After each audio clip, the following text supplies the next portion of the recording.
Welcome back to Real Talk with Cyrus Jansen. And today we have a special guest in the studio, Colonel Douglas Macgregor. I wanted to get you back on the show because we are looking at a very big escalation, potentially here in the United States and Iran war. And, it seems that Donald Trump seems to be going further and further down this escalation trap. We're over 5 months in. There doesn't seem to be really anything accomplished by the United States military. Very little strategic goals accomplished, and really just a lot of chaos and a lot of uncertainty. We're approaching the beginning of August. What is your take right now on the Iran war? Well, if we could just for a second step back a little bit, because I'd like to view what's happening with Iran and what's happening in the Middle East against a broader or wider strategic backdrop. I think it seems to me that the conflicts with Russia and Ukraine, Iran and the Middle East, and ultimately what I would call a cold conflict or cold war with China have reached a turning point. And there are a lot of people that are watching all of this, and they're saying, all right, we have 2 hot wars, 1 cold war, and are they now merging into a larger, more dangerous war? And I think we have to go back and focus on the original missions of the 3 conflicts and then look at where we are today. When you talk about Ukraine, I mean, that mission focus hasn't changed. I would say it just hasn't worked. This is exhaust the Russian military and economic power in Ukraine using U.S. and allied technical and financial support to the point where the Russians simply fall apart. Their society collapses, their government falls, and Ukraine emerges triumphant. Well, that's not going to happen. So that's obviously a dead end. And I don't know what it means right now for the future, because it's unclear to me whatever this recent meeting meant. And when you go to the Middle East, there the mission has not really changed dramatically. It's evolved. Ultimately, we went in there to support Israel in its ruthless war of destruction against Israel's enemies. And who are its enemies? Well, it's got lots of enemies, and they're multiplying, Cyrus. They're more and more picking up on this. But as a minimum, we're talking about Hamas, Hezbollah, the Iraqi Popular Mobilization Front, and Iran.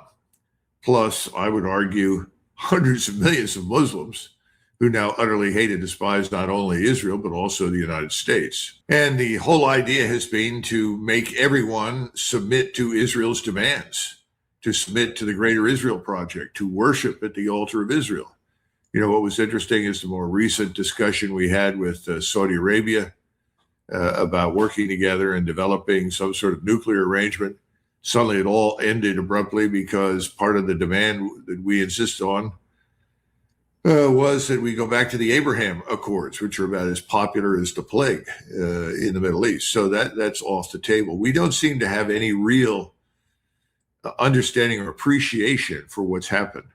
We tend to view everybody as somebody that can be bribed, frankly, that has no values, that has no roots, that believes in nothing. Well, that's not working out very well.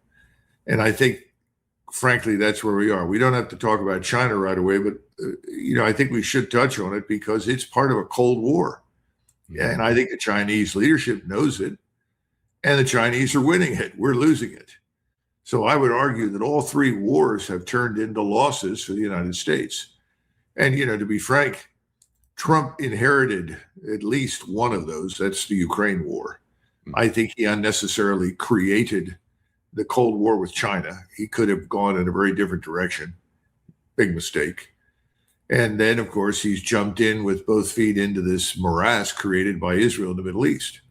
And that is not going well by any stretch of the imagination. So when you say the Iran war, we need to refer to something much larger that's really regional.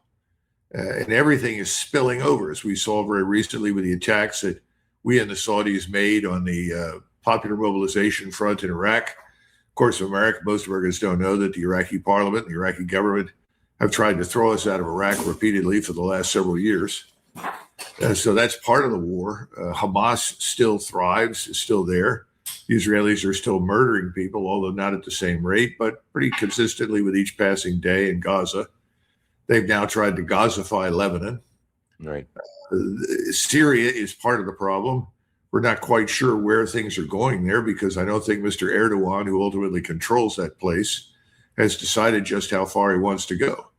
We're trying to bribe Erdogan with F-35s and all sorts of other deals to keep him on side. But Erdogan's population, and the Turks in particular as a group right now, utterly hate and despise Israel. And they don't have much use for us. The Caucasus is aflame.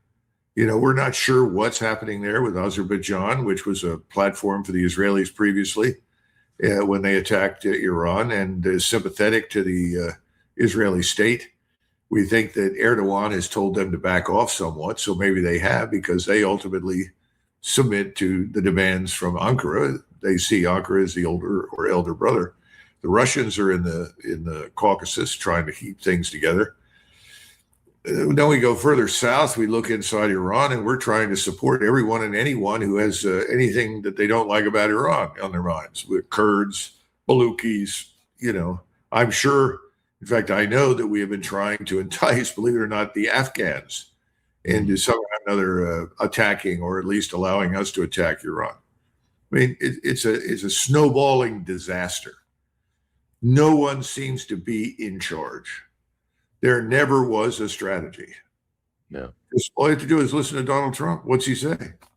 Well, I think, 3 or 4 days of bombing and this government will fall. The population is opposed to the country.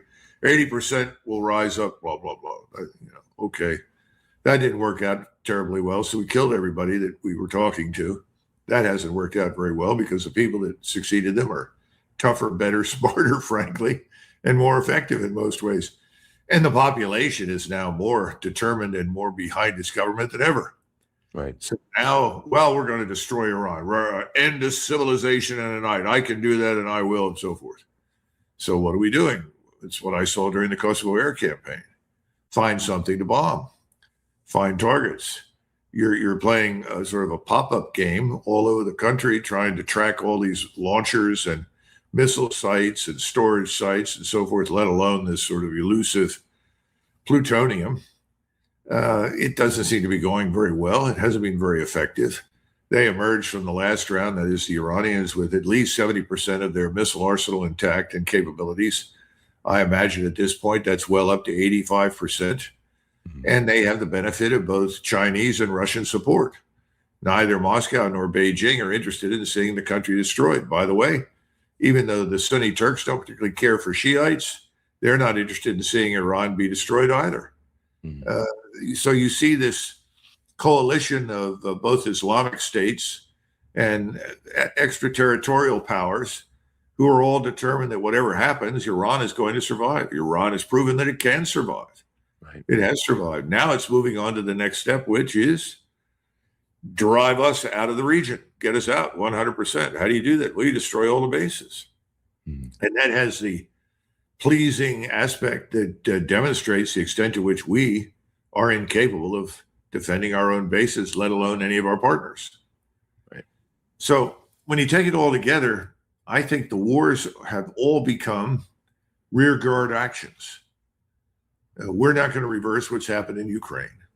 We can't reverse what's happened with Iran. There is no magic bullet that's going to turn defeat into victory. It's not going to happen. Since there was no strategy and the strategic minds that gave us this mess are still in charge, I think there's great confusion in the White House. I wish that I had been able to hear what went on in these meetings, but I don't see anything coming out of them of any real significance other than that now suddenly Trump, who was ready to throw Zelensky out of the Oval Office not long ago, is now treating him like his long-lost son. Right. Immensely stupid, but, so be it. It's almost as though he doesn't understand everything's a losing proposition. But the truth is, in military terms, he's fighting a rear guard action. And why? Well, this entire thing that we used to refer to as the rules-based liberal world order, which was always more imaginary than real because we made the rules. It is essentially a liberal hegemonic order captained by the United States, in which everyone, because we were the leading economic and military power, was quite willing to do what we said because they didn't want us to do anything to them that was bad. And also because they wanted to secure access to our markets. And they were comfortable having our forces as protection against communism and Soviet expansion. Well, that's gone. Our wealth is no longer what it was. In fact, we've been bankrupting ourselves pointlessly all over the world. Our currency is in serious trouble. Our bond yields are rising. People are dumping our treasuries. Nobody wants to play the petrodollar game anymore, sort of recycling money back through New York City. Our currency is in big trouble. So the real question is, what are we doing? Well, we're fighting a rearguard action. We're trying now to limit damage. Mm-hmm.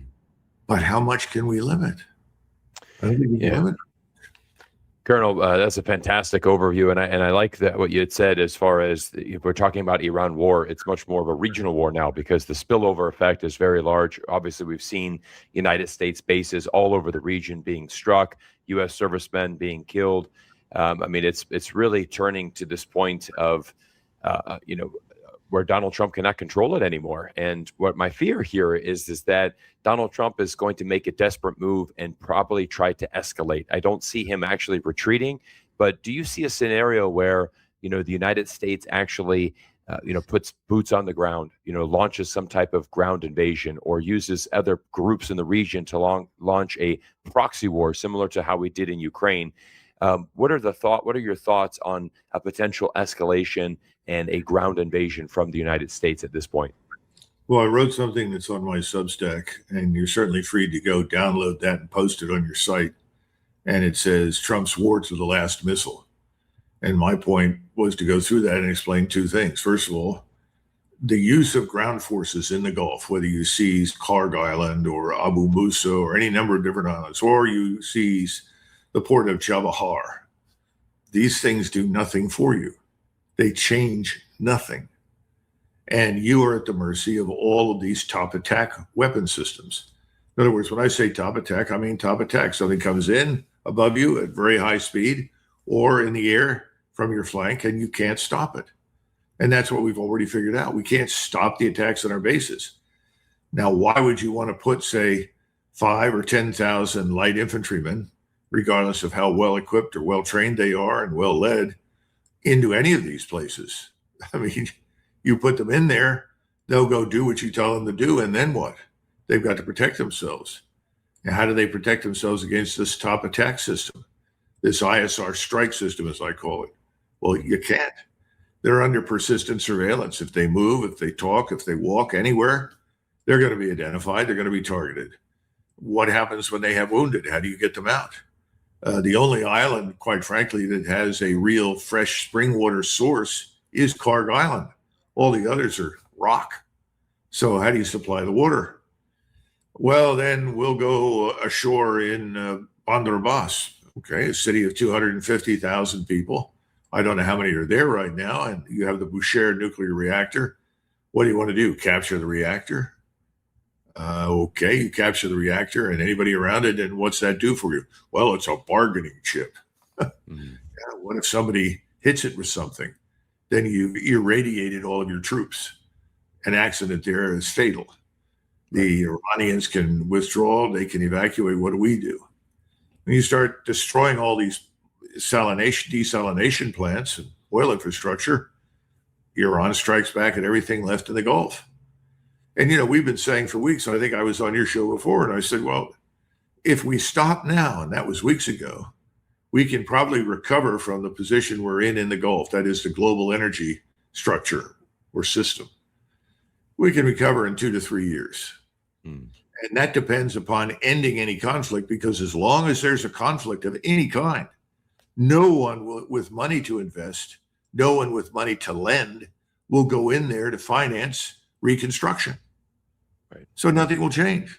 I hear people saying, well, they're building pipelines to go around things. That's not true. Nothing is being built over there right now. And why would it? Why would you invest heavily in something that could be destroyed tomorrow? So, the question is, if you go back hard now on the assumption that, well, this time we can get the right target set.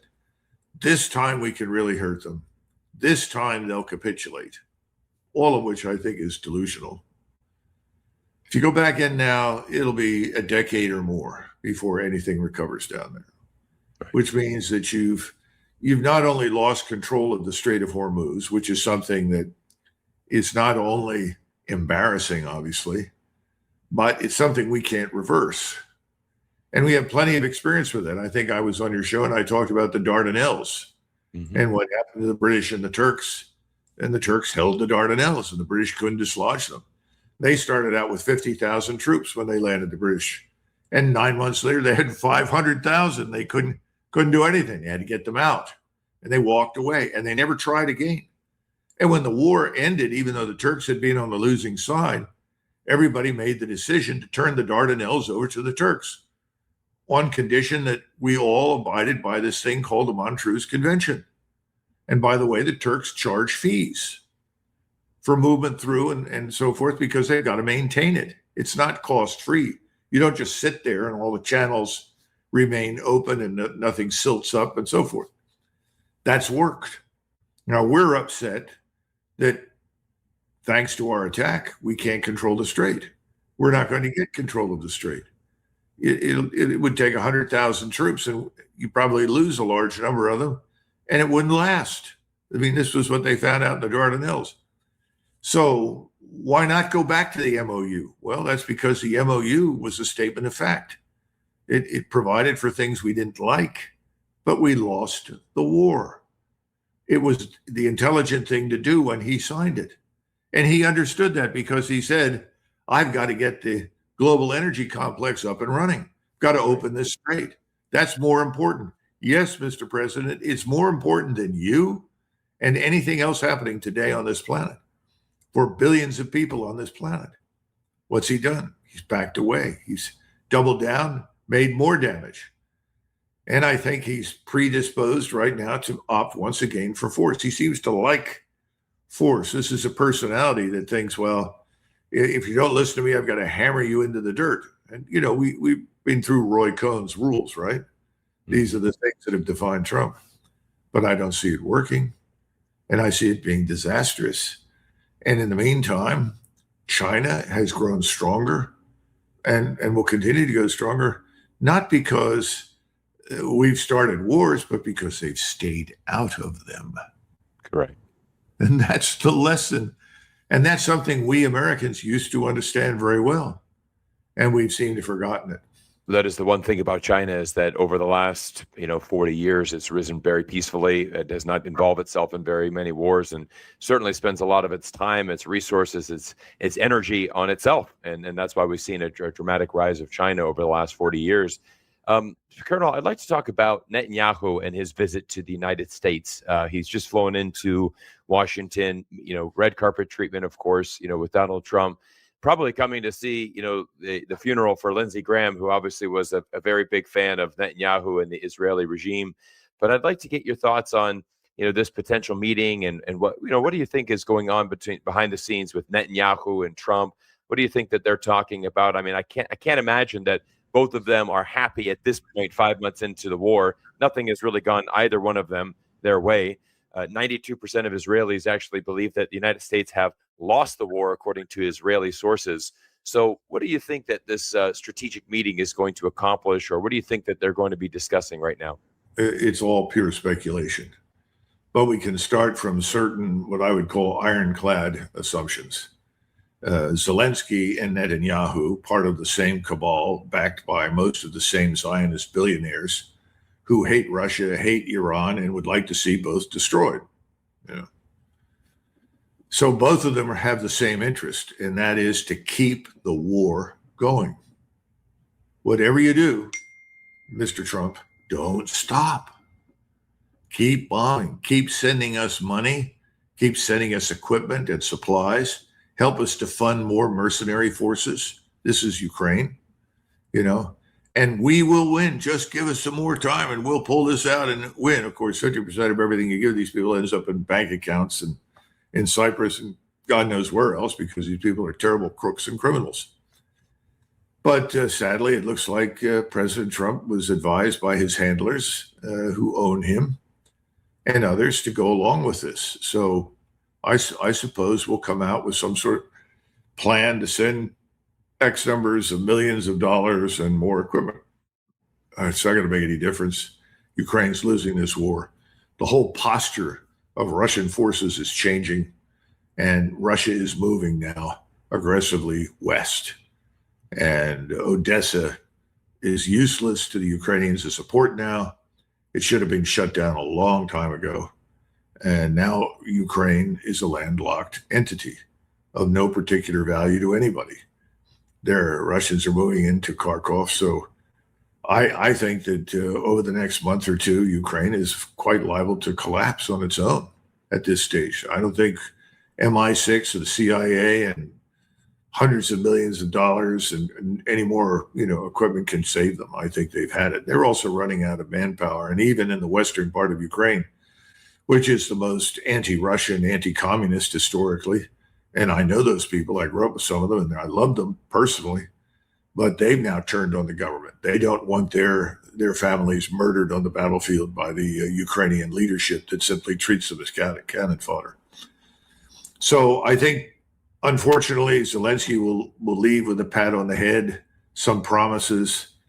No doubt, Congress will deliver because they profit from the weapons and so forth that are sent over there.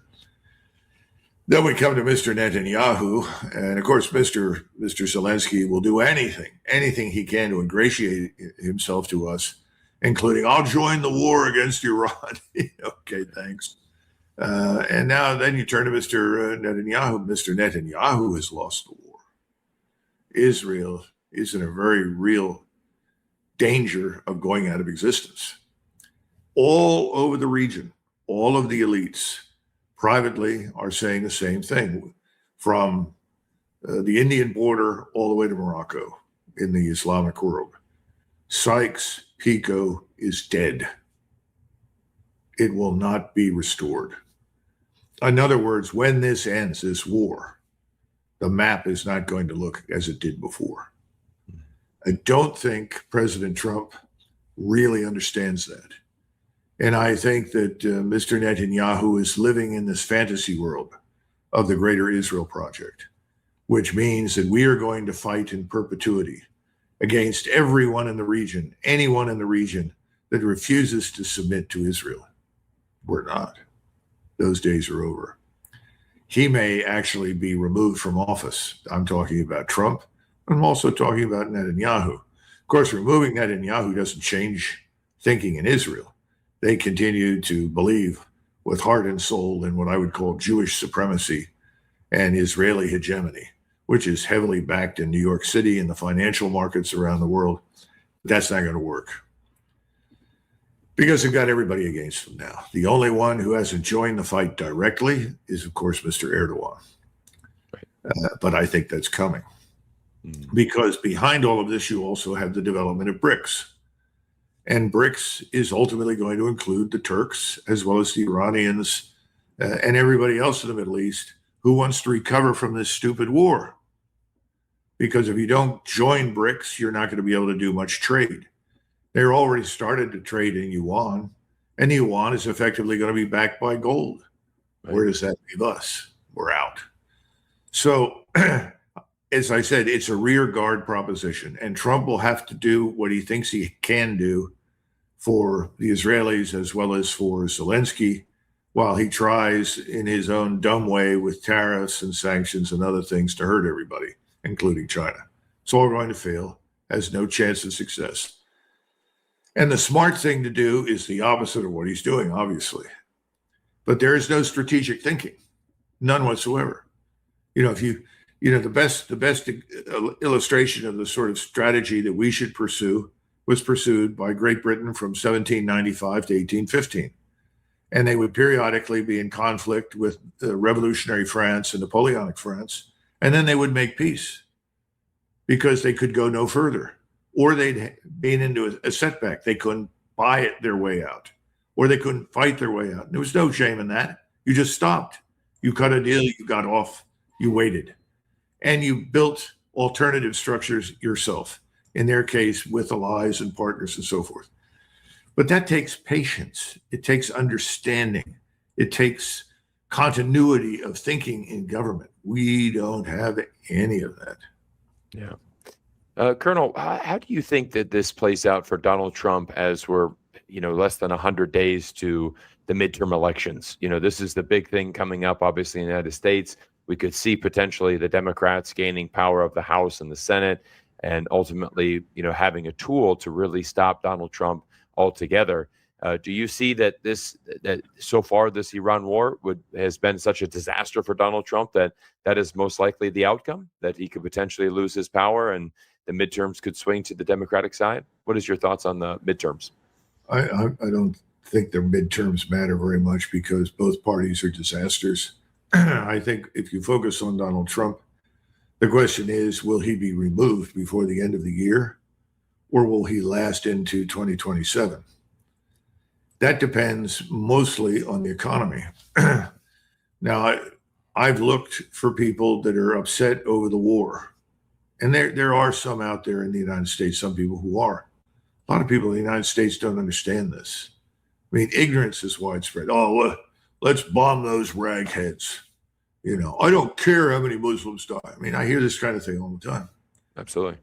And it's dumb, but this is the product of brainwashing that's gone on for decades. You can't just turn it off and get people to understand, well, that's not the case.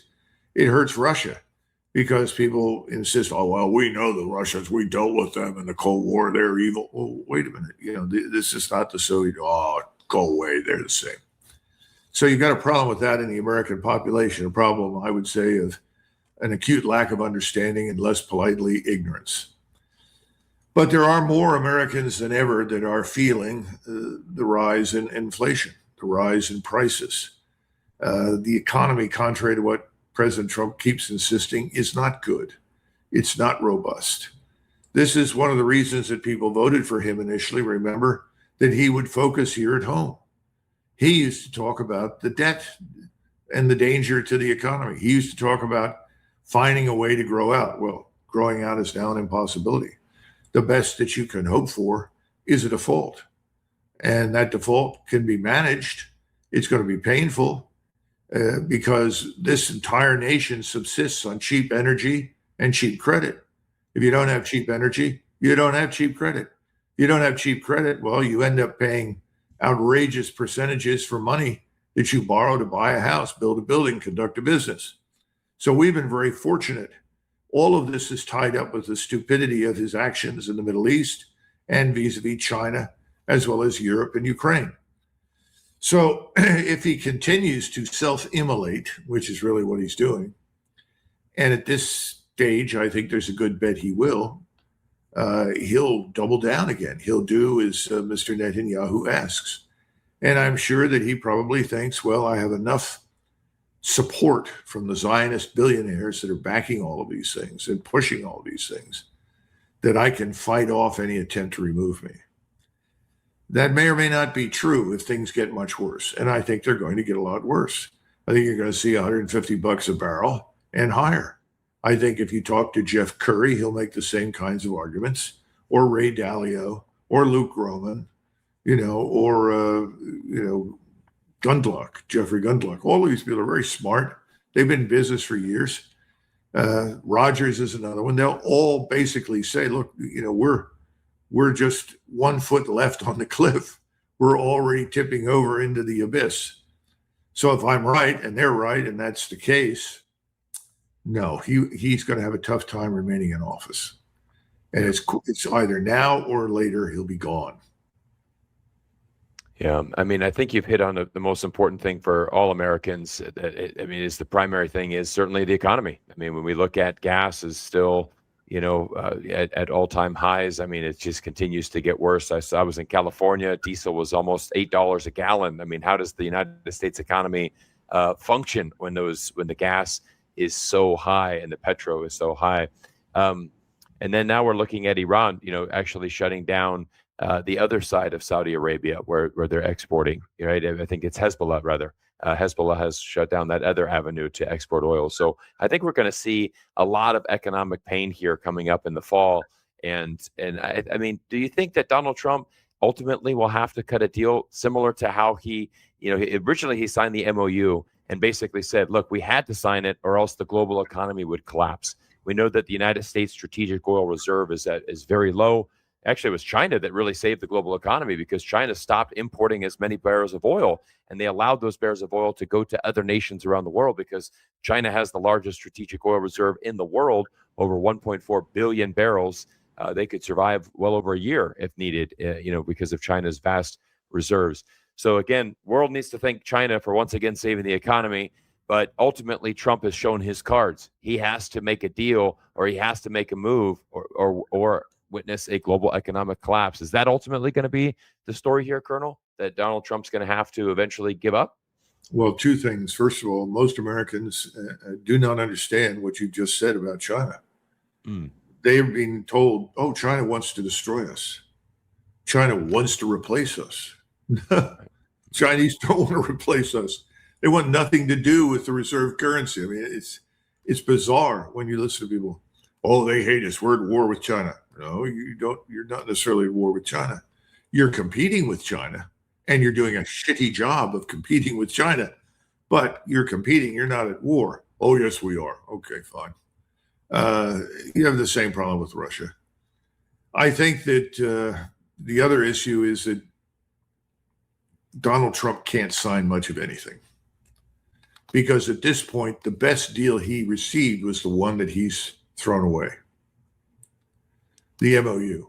That MOU, as humiliating as he seemed to think it was a great opportunity to get out and this nonsense. But he's, the puppet of the Jewish lobby. He's essentially consigned his soul to them. He's mortgaged his life and his presidency to the Israel lobby. That's it. They're not going to accept that. So when this ends, and it will, everything ends at some point, and it could end catastrophically, by the way, including the use of nuclear weapons, because the Israelis could foolishly initiate that. But I hope not. But when this ends, we'll just leave. Yeah. And that's what we always do. And again, I say this to people, and they look at me with blank face. They say, remember, we are primarily an aerospace and naval power. Our army was really pitifully small and not terribly capable. It's gone from where it was in 1991 down to almost nothing. It needs to be radically reorganized, reoriented. It has things it's got to do. But we're primarily air and naval, and that's what you're seeing in operation right now. And air and naval power has limits. Those limits are identified. We can't change those. So I think what he does is he says, I've done all I can. We've destroyed all of them. It'll be years before they recover. So we're leaving. He'll say something like that, and he'll go away at some point. The problem is the defeat, the strategic setbacks, what I talked about at the beginning, the destruction of this hegemonic order is going to follow him back to Washington. And he'll pay a heavy price for it. His best shot is over. And it's over for another reason. And I'm sure you're aware of this, Cyrus. Nobody believes him. Right. Yeah. I think his credibility is almost completely gone at this point. I totally agree with you. I mean, I said to a friend of mine, would you buy a used car from Donald Trump? He started to laugh. He said, hell no. I said, of course not. Right. He'd bring this 1957 Ford freshly painted up to you and tell you, this is the greatest car in the world. And there's nothing better. And he's simply interested in parting you from your money. Right. That's what he's learned to do very well. Well, that doesn't prepare you to be president of the United States. And then if you add in the egomania, narcissism, the acute lack of understanding, the failure to study anything. And when you're talking to somebody who says the president likes to watch things on video. One of my sons was telling me about it called LARPing. Is that familiar to you? I haven't heard of it. No. Well, it's about becoming an avatar. You play in one of these games, and then you step into the avatar, and you run around. And they said, well, Dad, you don't understand. The president LARPs too much. He's LARPing. He doesn't understand what he's doing. Right. I think he's lost the mental capacity to serve this country, certainly in the highest position in the world. I mean, it is a very important position, and it's very difficult to see the United States doing anything of what you've just predicted, just eventually having to pull out. And that's what we always do. That's what we always do. We look at Afghanistan, 20 years, $2 trillion to replace the Taliban with the Taliban, and strategically accomplish nothing in the region other than maybe enriching a lot of our politicians who's owning the military industrial stocks, and that does seem to be a big play. We know the Jewish lobby. It's a frustrating thing, Colonel, but I'm really glad that we can get people like yourself on the show to help more Americans and more people around the world, learn the truth. Colonel, I'll give you the last word. Tell us more about your Substack and where we can find more of your work so that we can continue to support you. Well, there are a couple of things that people can do. One is to go, obviously, to the Warrior Diplomacy. It's Macgregor Warrior Diplomacy Substack. And now there's also a Macgregor Warrior Diplomacy YouTube channel. And I think, a lot of things are posted that have been done recently as well as in the past. And I think people will find it interesting. We posted some things that I wrote a long time ago, and people are reading and say, well, this is exactly right. Well, they're 10 years old in some cases. And they're finding out that, the problems we're dealing with didn't just happen. And in fairness to Donald Trump, by the way, and Joe Biden, when you look at the problems we have with missiles and munitions, they go back to the George W. Bush time. Decisions that were made then to reallocate funds. And the air and naval services went with considerably fewer resources into the future. But they also had leaders, senior leaders, who wanted to push themselves, advance themselves. They were ambitious, and they didn't manage very well. So the combination of poor senior military leadership, along with the reallocation of funds to fight, remember, the global war on terror, and these funds went into primarily light infantry and the Marines and the Army. That's money lost on a cause that was lost, that never made any sense, and under a series of senior military leaders that weren't very impressive. So the problems we have now began 30 years ago. Well, Colonel, I want to say thank you so much for your time today, and we're going to drop the links to your Substack and also your new YouTube channel down in the description below so that everybody can follow along. Everybody, thank you for making it to this point of the video, and we look forward to seeing you all in our next episode soon.